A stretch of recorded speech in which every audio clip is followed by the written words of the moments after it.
Was an orange ever a norange?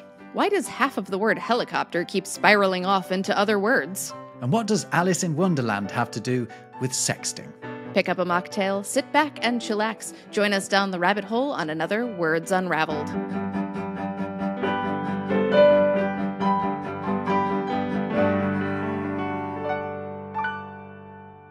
Welcome to another episode of Words Unravelled. I'm Jess Zafaris, author of etymology books, including Words from Hell, and creator of the Useless Etymology blog. And I'm Rob Watts from the YouTube channel Rob Words. And in this edition, we're discussing portmanteaus, rebracketing, and a little something called metathesis. And if you don't know what those words mean, don't worry. It's more or less word mashups and a little bit of word rearranging. Exactly. And let's start off with the first one that I mentioned. Portmanteaus, because people will have come across them in day-to-day life, even if they haven't known that the things that they've come across are indeed portmanteaus. Actually, Jess, you come across portmanteaus more often than most. I do. My name is actually a portmanteau. My unmarried name is Farris, and then I married a Greek man whose last name is Zaferis. So in order to avoid being Jess Zafaris or Jess Ferris Zafaris, we just smashed them together to make a new spelling. And that's exactly what a portmanteau is. It's where you get two words and you mash them together. Ideally, they overlap in some way. So you take a sort of a letter from the middle of one word and you cross it over with a letter from the middle of the other word, and you end up with one nice cohesive blob. In fact, you know who describes what a portmanteau is best, Jess? Probably the creator of them, wouldn't you say? Or at least the person who coined the word. Yeah, indeed. And that is a certain Lewis Carroll of Alice's Adventures in Wonderland fame. So yes, a portmanteau did exist before he coined the term portmanteau word. I'll get into what a portmanteau literally is in a second, but let's talk about this idea of the portmanteau word, because the way that Lewis Carroll describes it in his poem, well, the introduction to his poem, The Hunting of the Snark, is really elegant. He says, Humpty Dumpty's theory of two meanings packed into one word, like a portmanteau, seems to me the right explanation for all. For instance, so this is where he really explains it, take the two words fuming and furious. Make up your mind that you will say both words, but leave it unsettled which you will say first. If you have the rarest of gifts, a perfectly balanced mind, you will say frumious. That's wonderful. I love Lewis Carroll. I'm always looking out for my white rabbit to take me over to Wonderland. And I love the way he's described this. Now, he didn't coin the word portmanteau as a word in general, but as a term for this type of mashup word. What does it mean literally? So it comes from French. It comes from the French porter, meaning to carry, and manteau, which means, well, nowadays it means a coat, but a better translation of it is mantle. In fact, our word mantle comes directly from there. And nowadays, a portmanteau is a bag or a case that you might, I suppose, carry your coat in. But originally, a portmanteau was a person. It was a person who would follow someone around with high status and carry their robes for them. Namely, the King of France had his own portmanteau. And that's where the phrase comes from. It's a little bit difficult to then see how and why Lewis Carroll has applied it to this type of word. But I think the idea is that it's kind of a carry-all. It's doing more than its fair share. It's carrying something. Did you have a theory on that one, Jess? That was my interpretation too. I also like the association with the traveling bag. You can carry two meanings in one word. It's very handy. That's very good. One word carrying two meanings. That is good. Portmanteau is itself, a mashing together of two words, but it's not strictly a portmanteau. It's more just a compound. Right. It's a compound. There's a little bit of overlap there, and we'll talk a little bit about that down the line too. But some of my favorite portmanteaus appear in Lewis Carroll's Jabberwocky poem, which appeared in full in Alice's sequel Through the Looking Glass and implies a heroic quest to slay a beast called the Jabberwock. And some of the words, of course, are entirely meaningless, but many are portmanteaus. And as described by Carroll, they are supposed to be understandable based on assumptions about the words that make them up. And then some of them have actually become words that we use now. So we've got funny ones that we don't necessarily use so much, like slithy, or slithy, which is lie, then slimy together. But we actually use words like galumph, which is a blend of gallop and triumph. And chortle has entered common usage as a blend of chuckle and snort, but both of these originated in his work. Oh, wow, I had no idea. And chortle's an interesting one, isn't it? Because it's taking an element of one and actually it's sandwiching it between smashes it in the middle. two parts of the other one, but it still counts, right? Oh, that's wonderful. Some others that I don't think are specific to Carol. In fact, I'm pretty sure they're not. But we use the word splatter, and it's originally a combination of splash and spatter. And then stash is an 18th century mashup of stow and cash, which I think is very neat. No way. You're blowing my mind with these. I knew you'd be really good at finding the ones that I was surprised by. I mean, I've got a huge list of them here, but I don't know if they're going to come as any great surprise to people. But things like brunch, I think people know that is breakfast and lunch combined, but perhaps people don't realize that there's a name for doing that, and it is portmanteau. Also, to be hangry, food, a lot of food portmanteau. Oh, by the way, are we pluralizing it as portmanteaus, or in the French way, portmanteau? I struggle with this so much. I always want to put the X on it because it makes more sense in French, but I still want to pronounce it portmanteaus like you would in English. I prefer to just go with a nice English plural, slap an S on the end. No Love one it. gets confused. You know how many there are. Just a slight aside here. I once went with my wife, who is French, to a pretty down market restaurant in my hometown of Derby. Anyone who's been to Derby will, I'm sure, find it very hard to imagine there's a down market restaurant there. Not. Anyway, they had on the menu for dessert strawberry gâteau with an X at the end of it. Multiple gâteaux? Yeah, exactly. So my wife ordered it, and then when it came and there was only one cake, she said, but the menu says there are multiple cakes. False advertising. I was like, please, darling, don't. Please don't. They're not going to get it. Sacre bleu. Anyway, so that left her to some extent hangry, perhaps, both hungry and angry, having not had enough strawberry cake. But then you've also got spork, which is a spoon and a fork. That's a portmanteau. Mocktail, there's one, a mock cocktail. That's a very good one, actually, a very elegant one. And another one that I've come across is a three-way portmanteau. And I actually can't think of another three-way portmanteau, so I'll be interested if you can. It is the horrific turducken. Oh boy, that's a monstrosity, both of culinary proportions and linguistic proportions. Have you ever had one? I have not had one. I'm cautiously interested, but I kind of feel like it's so egregious that I'm not sure that the execution could ever live up to the drama of its own existence. I don't want to sound English and snobby, but it sounds to me like this has to be an American invention. I mean, that absolutely makes sense. Okay, so my husband he's going to Disneyland this week, and he's very excited to get the pickle corn dog, which is a hot dog with a pickle wrapped around it, battered and deep fried. So yes, absolutely, the turducken sounds like an American invention. Just fit as many foods together as you can. And so, by the way, turducken is a deboned chicken stuffed inside a deboned duck, stuffed inside a deboned turkey. A turducken. What a disaster. Other foods, the cronut as well, which I find it very hard to imagine was invented by the French.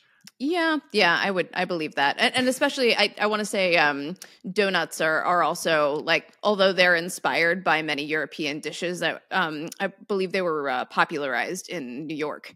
Oh, really? I mean, maybe only certain varieties of them. Every time I riff on this without actually having a source, I end up embarrassing myself. So let's not take my word for this. But I do recall reading about donuts, or at least the term being popularized in the U.S.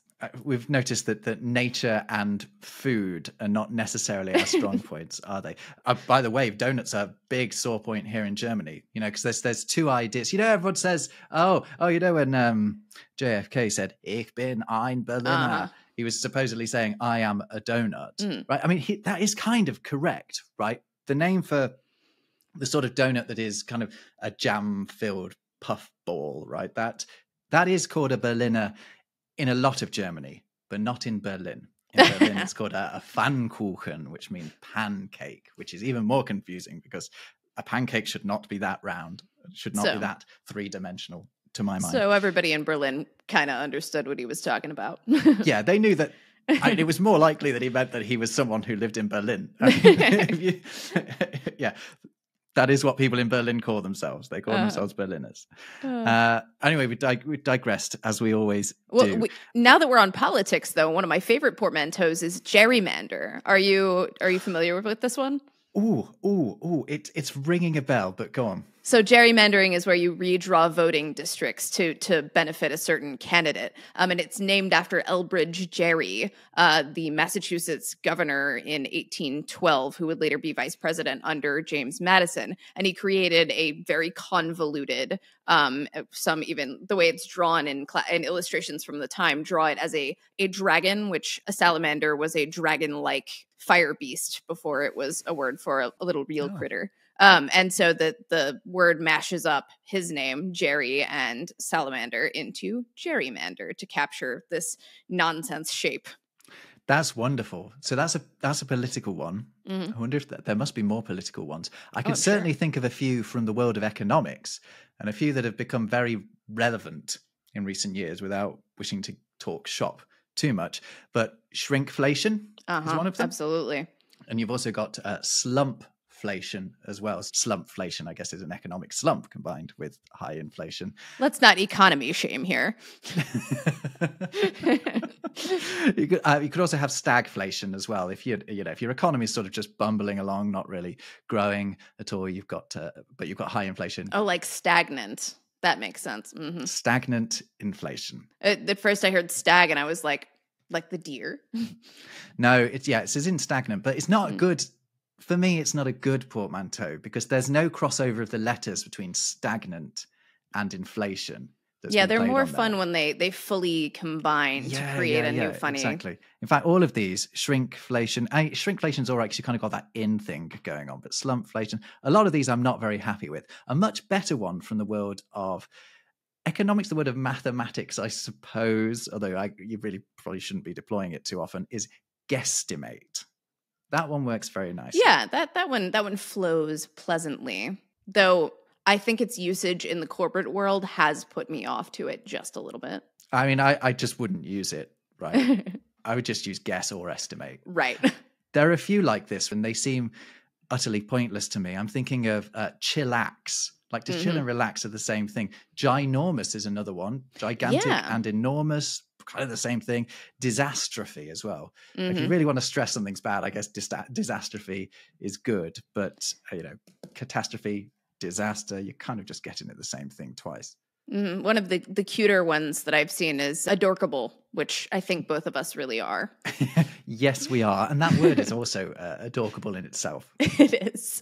There is one like really harrowing one, like not to, throw off the mood, but the word electrocute originally was a portmanteau. It's first recorded in 1889 in reference to executions by electric chair. So it's this morbid combo of electric and execute. Yeah, I genuinely had no idea that was a portmanteau. I just thought, I mean, it works. It's so slipped into our not everyday vernacular, but we use it often enough. Absolutely. Any other interesting ones come to mind? Well, while we're talking about technology, breathalyzer is one. A breath analyzer. More modern ones, frenemy. Oh, yeah, that's a good one. Sexting. So you can sext your frenemy if you wish. And also, the world of linguistics where we dabble.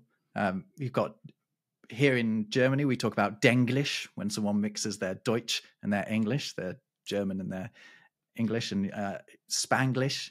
Franglais, as I've heard. Franglais, like these, yeah. All of those. Oh, and another one that I found that I'd never come across, in actual usage, but that I rather like is insinuendo. Oh, I like that one a lot. That's very good. This was kind of a favorite of the early 20th century, of the wits, of the wags. So it's to insinuate something via innuendo. I found a quote from 1921. Anyone more cunning I've never seen. Nasty insinuendos enough to make anyone sick. Beautiful. That was a guy called Sir Edward Montague Anthony Compton Mackenzie. I might need to include that one in the next edition of Words from Hell. It's just too good. It is good, isn't it? Insinuendo, to insinuate with innuendo. Were there any others that particularly tickled your fancy in the world of portmanteaus?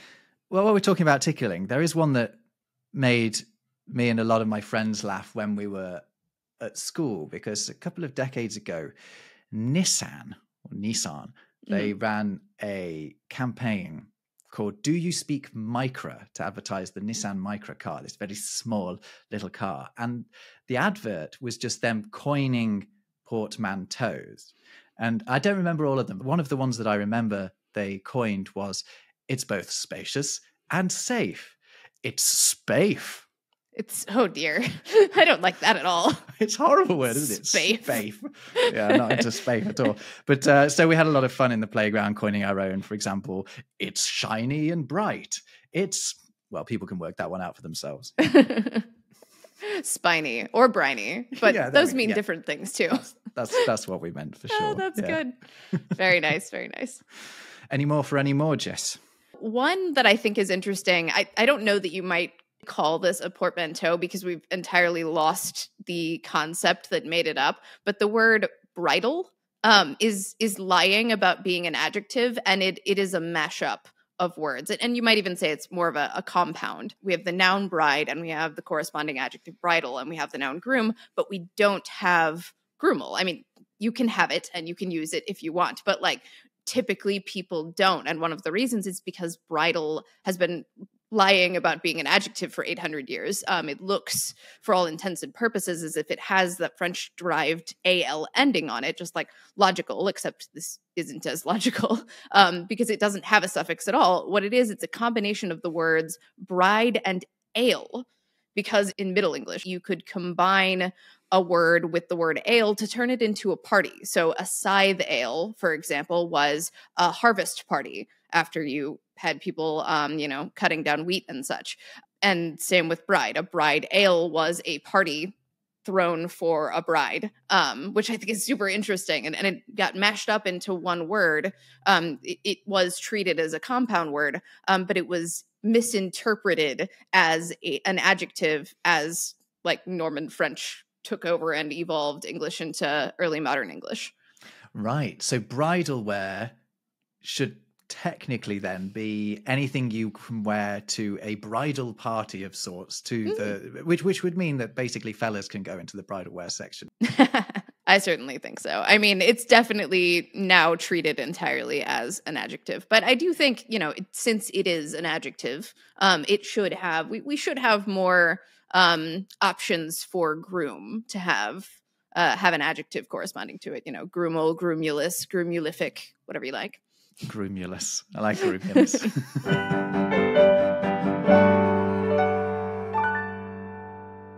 So when we create portmanteaus, we're essentially taking apart words and putting them back together. But that isn't always a feature of portmanteaus. There are other types of words that also involve rearranging, disassembling, and reassembling words into different combinations. And one of those phenomena is called rebracketing. Can you tell us what rebracketing is? I sure can. So I actually think the name is quite helpful here, because you have to imagine brackets moving around, like like brackets when you type things and you put them around things. For people who are listening, I'm doing very, very helpful finger gestures for those absolutely. who are watching. So this happens usually when you have two words that appear alongside each other very often. And what rebracketing causes to happen is for letters or sounds between those words to switch places. To explain this a bit better, let me take a really good example. So we have the word umpire now, right? And we say an umpire. But originally in the Middle English word was not umpire, it was numpire. But what has happened is through rebracketing, the N at the start of numpire has moved to the end of the A of the article there. And we've got an umpire. And there are more of these in the English language than you might think. Tons. For instance, one of my favorites is helicopter, because we tend to tack the ending copter onto other helicopter adjacent words like gyrocopter. It's easy to assume that the word breaks down into the elements heli and copter, but it's actually more like helico plus ter, because it's made up of the Greek elements helix, meaning spiral, and pteron, meaning wing, same as the word pterodactyl. So a helicopter is a spiral wing, literally speaking. And same with a pterodactyl means wing finger, which I think is adorable. The silent P in pterodactyl, by the way, wasn't silent in Greek, but it is silent in English due to what we call phonotactics, or like the rules of pronunciation. English doesn't like P's and T's next to each other at the beginning of a word, so we just pretend it doesn't exist. Yeah, exactly. Like we do with G's and N's. We don't like gn and kn anymore. We used to be all right. Right, we used to love it. Not these days. We're not into it at all. So that's interesting. That's rebracketing within a word, right? But along the lines of what I was talking about with umpire, this sort of rebracketing between the indefinite article, a or an, and the noun is perhaps the most common way that you see this in English. So you also have it in the fact that an apron was originally a napron. That N just scooted over.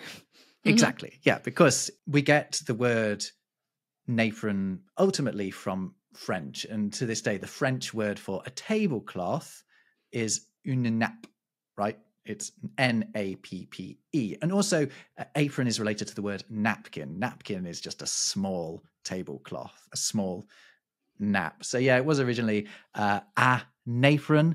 Also, did you know that the UK only has one poisonous snake?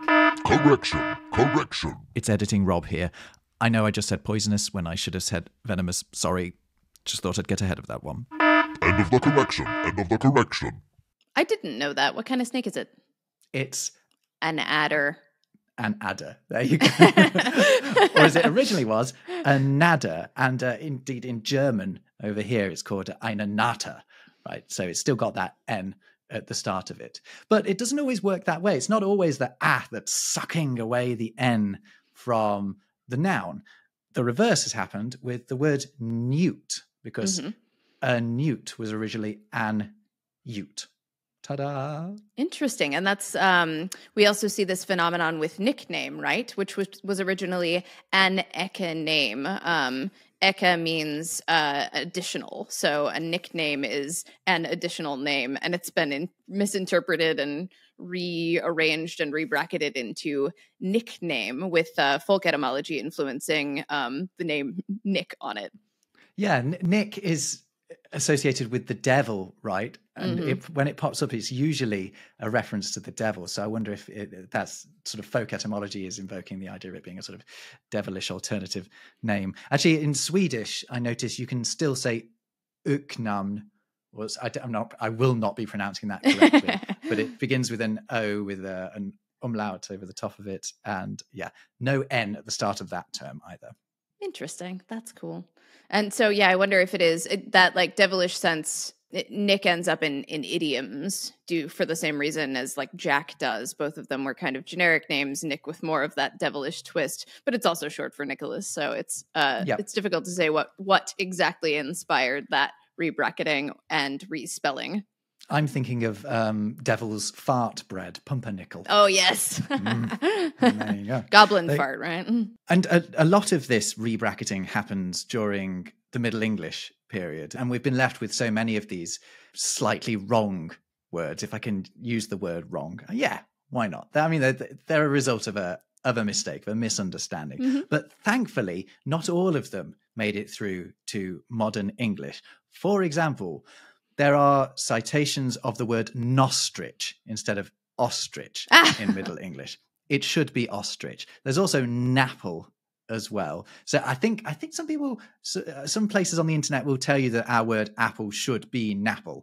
It shouldn't. It should be apple. But there are moments where it has been written as napple, but I guess we should say erroneously. And also there are examples of talking about a neg instead of an egg. I mean, it makes sense if you've heard people say it before you wrote it down, and that's the only time you've ever encountered the phrase.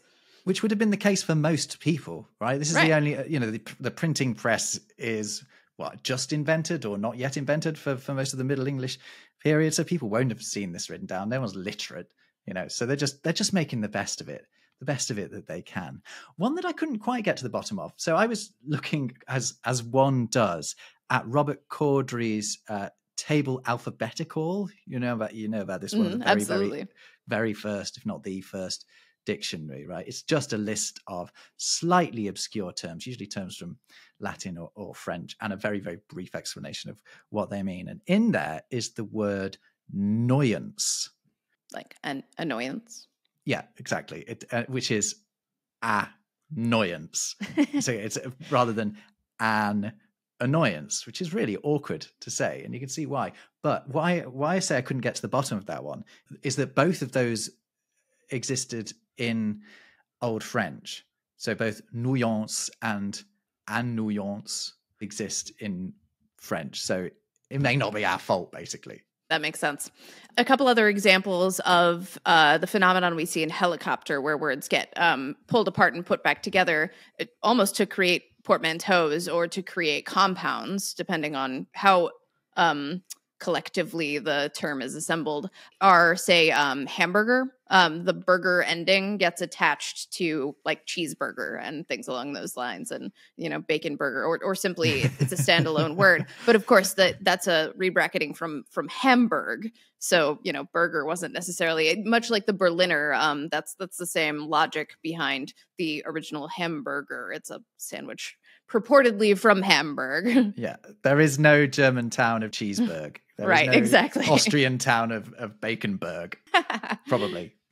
Another interesting one is cybernetics. Cyber is incorrectly, I guess not necessarily incorrectly, but misinterpreted as being the part of that you can take off and put onto things like cyberspace. But if you were going based on the full Greek root, it would be cybern that would be attached. But that makes it a little awkward with like cybern space is a little more awkward than cyberspace. Another fun one is alcoholic gets rebracketed. The hull gets pulled over into the ending that's then tacked onto words like workaholic. But of course, alcohol is an Arabic derived, or at least partially Arabic derived term. And the part that would come off is the AL part, because that's the definite article in Arabic. Yeah, if you see a word starting with AL and you're not sure where it comes from, probably Arabic. Look to Arabic, usually. You know what some people are going to be shouting? They're going to be shouting, orange, orange. Why haven't you mentioned right. orange? Of course. Yeah, we should talk about orange. Was an orange ever an orange? An orange. My understanding is that it wasn't, but there was a word that began with N in another language that did inspire it. So can you tell us a little bit about that? Yeah. So, okay, let me get to the nub of this. No, there has never been an orange in the English language. That has never been the case, right? Nor has it been in French. Obviously, we get that word from French. But if you go back far enough, because people will be thinking, yeah, but it's naranja in Spanish. And you're like, yes. This is all about how long it takes the orange to get from Asia, South Asia, to the British Isles or to Western Europe, right? Because in Sanskrit, which is, I think, the earliest language that we know the word from, it's narangas. And in Persian and Arabic, it was narang and naranj, right? So you can see that, yeah, it really does start with an N. All I'm saying is that N does not disappear in English.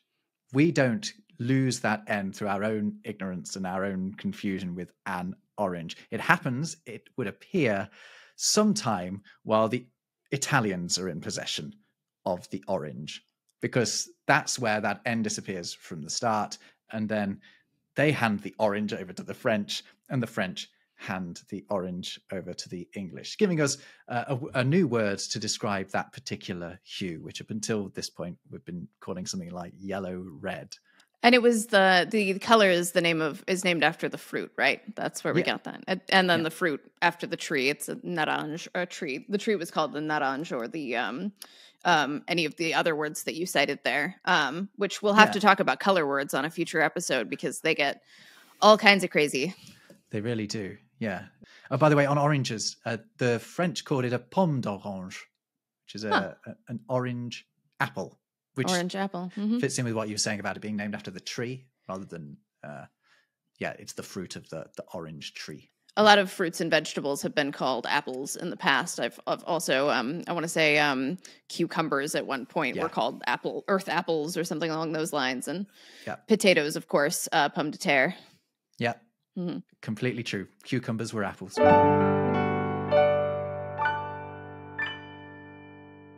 There is one cute one that I think a lot of people will like because everybody loves dogs. And you know, if you thought about this hard enough, then you'd probably realize it yourself. But you know the term like Labradoodle. And when you combine two species of dog, or two species, when you combine dog breeds and one is a poodle, it becomes a something doodle, a golden doodle, a whatever doodle. I actually have a big list of these that I should have mentioned when we were talking about portmanteaux, right? Because some of them are legit portmanteaus. Like a puggle, for example. Puggle, yeah, a pug and a beagle. The doodle, the D on the doodle is the rebracketed part because it comes from not poodle, which starts with a P, but labradoodle. So every doodle that has been named that after labradoodle is taking that D from Labrador rather than inventing one and tacking it onto poodle. I actually think a lot of these names aren't very satisfying. For example, a cockapoo. It should be a cockapoodle, right? Why does it just end with poo? It sounds like a bird to me. Yeah, oh, that's true. I mean, that is why they've done that. Yeah, you're right. It's to make it sound like a bird. But what about I've got to be really careful with this one. A cross between a Shih Tzu and a poodle is called a shit poo. Shit poo. A shipoo. But I think you're right. That poo is probably a reference to a cockapoo rather than a poodle, if you know what I mean. It's like, that would make sense. They do it once and then they just get so carried away. All these poods and dudes showing up everywhere. Can I talk about metathesis? Yes, let's do it. The other baffling linguistic term that we used up top, but it's not that scary.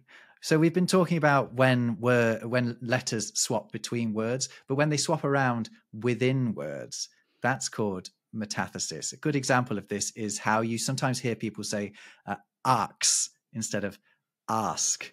I'd said that in a slight sort of London accent, like the modern London accent is very common to say, I ask you instead of I ask you.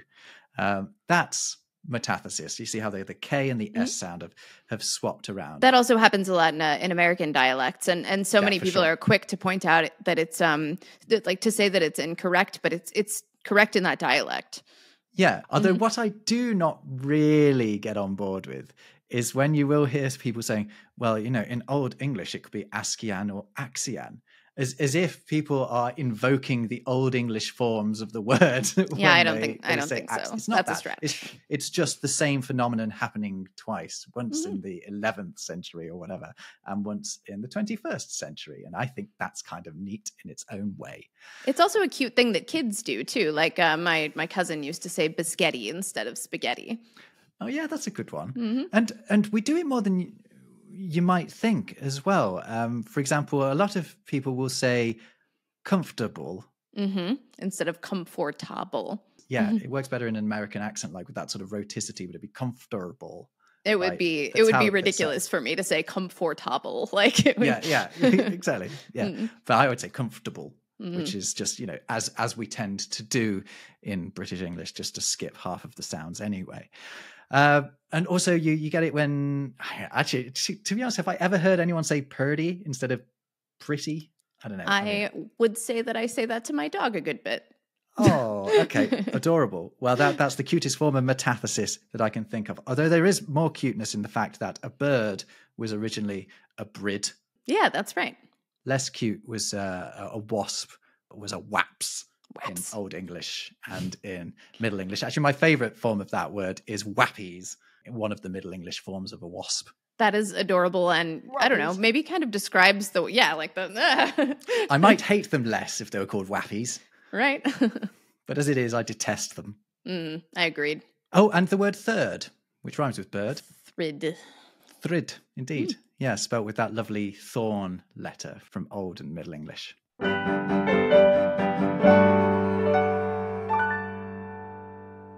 I do think there's an interesting phenomenon when portmanteaus and word-forming elements change meaning because of the way that they are pulled off of another word. One example of this is verse from universe. Now it's tacked on to words like Buffyverse, metaverse, Hooniverse, Dooniverse, things like that. But the verse element, the universe, originally means one turn, giving it the literal meaning like turned into one. So verse means turn, but over time, it has become a word-forming element meaning world or realm, which is pretty neat. Apparently, the first person to apply verse to other things, according to some sources, is Orson Scott Card of the Ender's Game universe, which became the Enderverse. However, I contest that usage because philosopher William James coined multiverse using the same element in the 1890s, and it works very similarly. So multiverse is to have multiple universes, isn't it? Which is a weird sort of oxymoron. Compound portmanteau. It's a mess. You should just say multiple universes. Would it be so hard? It would be so hard. But if we took that attitude, we wouldn't have any portmanteau at all. And actually, as we've learnt during this edition of Words Unravelled, a portmanteau can be a beautiful thing. So much fun. It's one of my favorite topics. Thanks a lot for listening or watching this edition of Words Unravelled. Do leave comments below if you're watching this on YouTube, or you can email us on wordsunravelledpod@gmail.com. Don't forget to share your favorite portmanteaus, either ones that you've invented or ones that you've come across in real life. We'll see you next time. Cheery bye.